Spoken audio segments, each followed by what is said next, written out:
রথযাত্রা উপলক্ষে আমাদের নিরামিষ চলছে।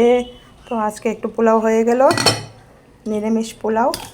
তো পোলাওর সাথে থাকছে বেগুনি, পাঁপড় ভাজি আর একটু মুগ ডাল, আর এখানে এটা পনির, বাটার পনির, নিরামিষ একদম। তো এটা দিয়ে আজকে আমাদের হয়ে গেছে।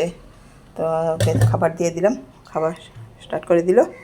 আর ছেলে তো ডিউটি থেকে আসলো, পরে খাবে।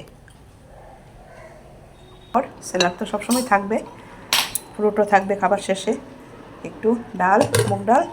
আর এখানে হলো বাটার পনির, একদম পিওর নিরামিষ হচ্ছে আজকে। ওনার খাবার হয়ে গেছে, সাবার হয়ে গেছে। তো আমাদের জয় জগন্নাথ। তো আমাদের ঠাকুর পূজা হয়ে গেছে, আর যে আসল উনিও খেয়ে নিয়েছেন। বাস এখন এবার আমার শান্তি একটু। তো ছেলে তো ডাক্তারবাবু দুপুরবেলা অফিসে থাকে, ডিউটি থাকে। তো এখন ও নিজেই খাচ্ছে, বলছে না যে নিয়ে খেয়ে নেবে। তো তারপর একটু দিচ্ছি, বাবা দিয়ে একটু দেখ, একটু একটু পনির দিয়ে একটু ঝোল দিই, একটু গ্রেভি দেবো।